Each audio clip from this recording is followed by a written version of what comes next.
ये भगवान अपने स्वरूप को सृष्टि में कितने रूपों में प्रकाशित किए ये वर्णन। सबसे पहले भगवान 5 ज्ञानेंद्रिय, 5 कर्मेंद्रिय, अंतःकरण, चतुष्टय, पंच महाभूत और पंच तन्मात्रा। फिर भगवान नाभि कमल, ब्रह्मा जी, फिर सनक सनंदन सनातन, सनत कुमार, फिर भगवान वाराह रूप, फिर देवर्षि नारद रूप, फिर नर नारायण रूप, फिर कपिल रूप। अनुसुईया के वर मांगने पर छठे अवतार में अत्रि की संतान दत्तात्रेय के रूप में भगवान प्रकट हुए। इस अवतार में उन्होंने अलर्क और प्रहलाद आदि को ब्रह्म ज्ञान का उपदेश किया।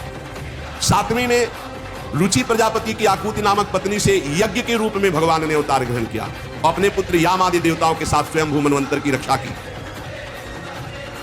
राजा नाभ की पत्नी मेरु देवी के गर्भ से ऋषभ भगवान के रूप में अवतार हुआ, जिनके पुत्र भरत जी, जो जड़ भरत जी कहलाए।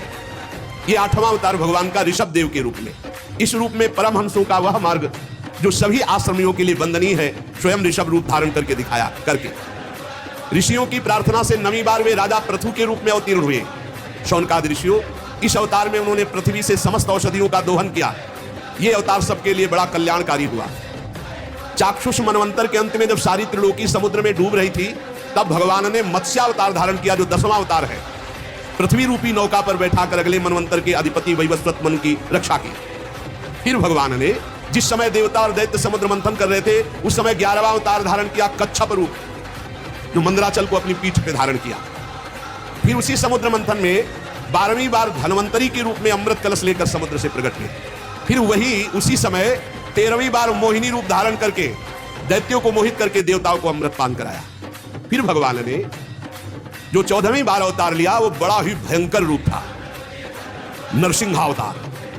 अत्यंत बलवान दैत्यराज हिरण्यकश्यप की छाती अपने नखों से फाड़ डाली, जैसे चटाई फाड़ डाली। प्रहलाद जी को सताने के कारण बहुत आवेश में भगवान बड़ा भयंकर रूप, सब कांप रहे थे एक दहाड़ में, ऐसा नरसिंह रूप।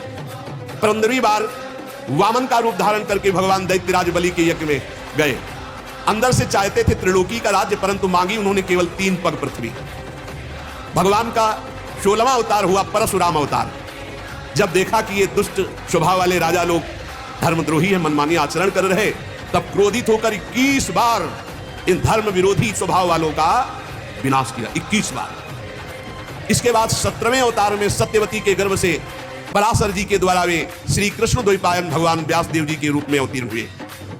उस समय लोगों की समझ और धारणा शक्ति कम देखकर आपने वेद रूप वृक्ष की कई शाखाएं बना दी। 18वीं बार देवताओं का कार्य संपन्न करने की इच्छा से राजा राम के रूप में भगवान ने अवतार धारण किया, जिसमें समुद्र पर सेतु बांधना, रावण वध, बड़ी मंगलमयी लीलाएं भगवान मर्यादा पुरुषोत्तम श्री रामचंद्र जी ने की।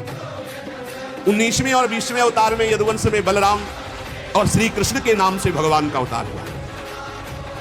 इसके बाद कलयुग आ जाने पर मगध देश बिहार में देवताओं के द्वेषी दैत्यों को मोहित करने के लिए अजन के पुत्र रूप में भगवान का बुद्धावतार। उस समय कह रहे कि होगा तो हो गया।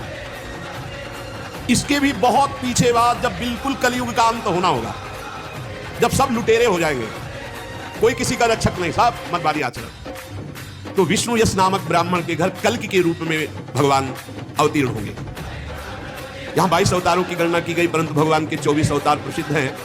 कुछ विद्वान 24 की संख्या यूं पूर्ण करते हैं। रामकृष्ण के अतिरिक्त 20 अवतार तो प्रयुक्त हैं ही, शेष 4 अवतार भगवान श्री कृष्ण के ही अंश हैं। स्वयं श्री कृष्ण तो पूर्ण परमेश्वर है, वे अवतार नहीं अवतारी हैं, अतः श्री कृष्ण को अवतारों की गणना में नहीं गिनते। उनके 4 अंश, एक तो केश का अवतार, दूसरा सुतपा तथा प्रश्नि पर कृपा करने वाला अवतार, तीसरा संकर्षण और चौथा परब्रह्म। इन चारों अवतारों से विशिष्ट 5वें साक्षात भगवान वासुदेव।